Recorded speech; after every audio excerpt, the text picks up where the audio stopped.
salah satu anggota DPR RI. Beliau menyampaikan beberapa hal terkait aspirasi dan nasib para bidan di seluruh Indonesia. Beliau menyampaikan terkait seleksi P3K dan nasib bidan yang selama ini belum terakomodir melalui peraturan Menpan RB dan Badan Kepegawaian Negara, karena ada beberapa kasus ketika salah satu bidan yang sudah terverifikasi secara administratif dan secara tertulis ternyata pada faktanya tidak bisa disahkan melalui keputusan BKN dan Menpan RB karena ada salah satu hal yang itu terkait dengan otoritas dan kebijakan daripada kementerian terkait. Mari kita simak perjuangan yang disampaikan oleh Ibu DPR RI. 70 garis miring PP IB garis miring 10 Romawi tahun 2023 kepada Direktur Pembina dan Pengawasan Dirjen Tenaga Kesehatan Kementerian Kesehatan Republik Indonesia tertanggal 23 Oktober 2023 tentang permintaan surat keterangan yang menyatakan D4 Bidang Pendidikan Polit level KKNI yang sama dengan D4 Bidang Pendidik yang mengikuti seleksi tenaga P3K. Ini menyangkut seluruh bidan di negara kita. Bahwasanya yang bersangkutan telah dinyatakan lulus pada seleksi administrasi, ujian tulis, dan telah mengisi daftar riwayat hidup. Namun pada saat pengajuan NIP ke BKN, seluruh peserta tersebut dinyatakan tidak memenuhi syarat berdasarkan SE kualifikasi pendidikan oleh Kemenkes RI. Berkaitan dengan hal tersebut, untuk menjalankan Undang-Undang Dasar 1945 dan menjunjung tinggi nilai Pancasila sila kelima, yaitu keadilan sosial bagi seluruh rakyat Indonesia.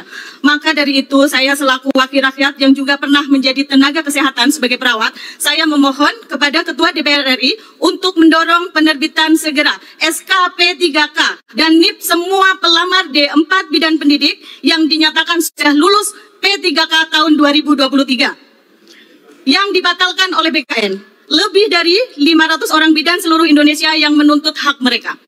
Bahkan mereka ada yang sudah bekerja selama seminggu, kemudian SK-nya ditarik lagi. Secara otomatis ditarik lagi dari pekerjaan mereka. Padahal kalau kita bicara lebih lanjut, BKD setiap daerah beberapa memang sudah sanggup untuk membayar gaji mereka. Namun dengan adanya keputusan yang belum jelas ini, maka yang sudah ada NIP-nya ini ditarik kembali. Ini mohon perhatiannya. Selanjutnya, mereka sekarang hanya menunggu keputusan resmi dari Kemenkes dan BKN. Ini sangat miris bagi kami, yang dimana sekarang bidan merupakan salah satu garda terdepan dalam percepatan penurunan angka stunting. Di mana prevalensi stunting tahun 2023 masih 21,6%. Sedangkan target nasional kita, stunting itu akan turun menjadi 14%. Ini merupakan PR bagi kita semua untuk percepatan penurunan angka stunting. Program stunting di Indonesia diwujudkan dengan intervensi spesifik dan sensitif, seperti pemantauan tumbuh kembang balita di posyandu, imunisasi, pemberian vitamin A, dan program makanan tambahan, baik anak maupun ibu hamil.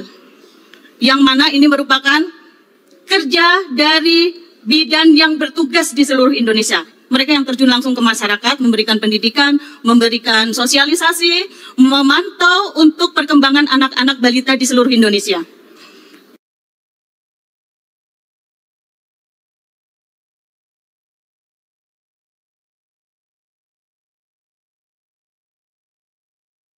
Demikian perjuangan yang telah disampaikan oleh salah satu anggota DPR RI. Beliau menyampaikan terkait nasib para bidan yang selama ini masih belum terakomodir di dalam aturan aparatur sipil negara sebagai P3K.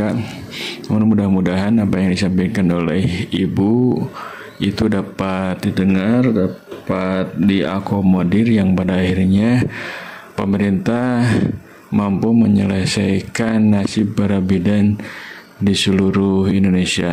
Mudah-mudahan perjuangan yang Ibu sampaikan diterima oleh pimpinan dan pimpinan menyampaikan kepada DPR RI, berikut disampaikan kepada pemerintah pusat.